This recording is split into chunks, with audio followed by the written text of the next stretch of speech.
नाशिकमध्ये बाजार समित्यांमध्ये कांद्याला 1800 रुपयांहून अधिक भाव आणि नाफेड NCCF खरेदीकडे शेतकऱ्यांनी त्यामुळे पाठ फिरवलेली आहे।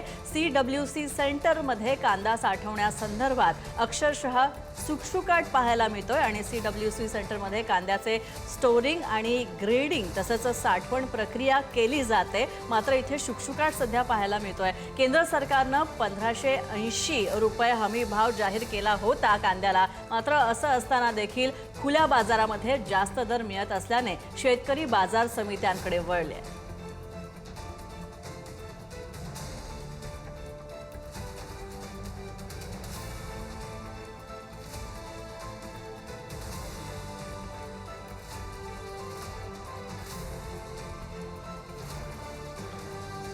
नाशिक जिल्ह्यामध्ये कांद्याचा मुद्दा हा चांगलाच पेटलेला आहे। आज महाविकास आघाडीच्या माध्यमातून चांदवडमध्ये आंदोलन करण्यात आलं। दुसऱ्या बाजूला कालच्या दिवशीच शासनाच्या माध्यमातून जी नाफेड आणि NCCF कडनं केली जाणारी खरेदी आहे त्याच्या भावाच्या संदर्भामध्ये देखील केंद्र शासनानं परिपत्रक काढलं। 1580 रुपये अशा प्रति क्विंटल दरानं कांदा खरेदी करण्याबाबतच्या सूचना देण्यात आल्या। नाशिक जिल्ह्यासाठी हा निर्णय लागू करण्यात आला। मात्र प्रत्यक्षात आजच्या दिवशी ही केली जाणारी जी खरेदी आहे ती पाहता या ठिकाणी तिला प्रतिसाद मिळताना दिसत नाहीये। कारण बाजार समित्यांमध्ये दिला जाणारा जो भाव आहे तो पाहता साधारणपणे 1800 ते 2000च्या घरात हा भाव मिळतोय आणि शासकीय जी खरेदी आहे ती साधारणपणे 1580 रुपये आहे। अशा सगळ्या परिस्थितीमध्ये वर्गवारी असेल किंवा एकूणच किचकट असलेली ही जी नाफेडची जी प्रक्रिया आहे ती पाहता शेतकऱ्यांनी त्याकडे पाठ फिरवल्याचं चित्र आपल्याला बघायला मिळतंय। याच ठिकाणी जर बघितलं तर 20,000 मेट्रिक टन कांदा साठवला जाईल अशा स्वरूपाची एकूण जी प्रक्रिया आहे, जी कारवाई आहे ती नाफेड आणि NCCFच्या माध्यमातून केली गेलेली आहे। जे CWC सेंटर म्हणून ओळखलं जातं या नाफेडच्या साठवणूक कांद्याच्या संदर्भामध्ये एक प्रक्रियेचा भाग आहे ते हे केंद्र आहेत। आणि याच ठिकाणी जर बघितलं तर कुठल्याही कांद्याच्या खरेदीच्या संदर्भानं कुठलीही रेलचेल दिसून येत नाहीये। याच केंद्रामध्ये जर बघितलं तर हे CWC जे सेंटर आहे त्या सेंटरमधली ही जी स्थिती बघितली तर हे स्टॉक कार्ड आहे आणि या ठिकाणी फक्त साधारणपणे 10 क्विंटल पर्यंतचा जो कांदा आहे तो या ठिकाणी साठवणूक केलेला आहे आणि तो कांदा सुद्धा 15/5/2026 ला सकाळी 11:30च्या दरम्यान आलेला आहे आणि त्याची ही एकूण जी कायदेशीर या सगळ्या अनुषंगाने जी प्रक्रिया असते नाफेडच्या खरेदीची जी प्रक्रिया असते ती या ठिकाणी केली गेलेली आहे।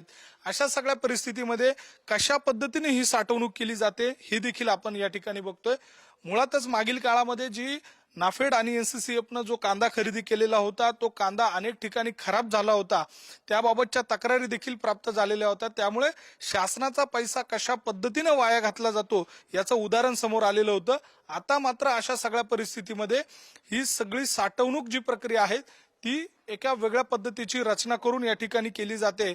आता प्रत्यक्षात यामध्ये कांदा किती टिकेल हा देखील एक मुद्दा आहेच, मात्र प्रत्यक्षात आता या सेंटरवर कुठल्याही स्वरूपाची कांदा खरेदीच्या संदर्भाने रेलचेल दिसून येत नाहीये।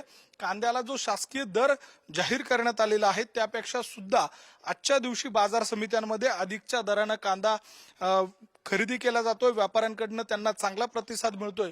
त्यामुळे CWC सेंटरसह नाफेड आणि NCCFच्या सेंटरवर देखील शेतकऱ्यांनी पाठ फिरवल्याचं चित्र आहे। काही वेळापूर्वी याच ठिकाणी नाफेडचे अधिकारी आलेले होते। अजय जाडू जे सिनियर अधिकारी आहेत त्यांच्या माध्यमातून या ठिकाणी पाहणी करण्यात आली आणि एकूणच नाशिक जिल्ह्यातील वेगवेगळ्या ठिकाणी ज्या ठिकाणी CWC सेंटर आहे त्या ठिकाणी पाहणी केली जाते। योग्य अयोग्य असे सेंटरची एकूणच चाचपणी या सगळ्या दरम्यान केली जाते आणि आढावा घेतला जातोय। मात्र प्रत्यक्षात हा घेतला जाणारा जो आढावा आहे तो शेतकऱ्यांच्या दृष्टीने आणि एकूणच ही नाफेडची जी कांदा खरेदी आहे तिच्या दृष्टीने किती महत्वाचा आहे हे बघावं लागेलच। मात्र सध्या तरी प्रत्यक्षात बाजार समित्यांमध्ये मिळणारा जो भाव आहे तो अधिकचा असल्यामुळे नाफेड आणि NCCFच्या सेंटरवर शुकशुकाट आहे। परिणामी CWC सेंटरमध्ये देखील आपल्याला या ठिकाणी एकूणच शांतता बघायला मिळते। व्हिडिओ जर्नलिस्ट मयूर वारगजेसह मी किरण ताजने, पुढारी न्यूज, नाशिक।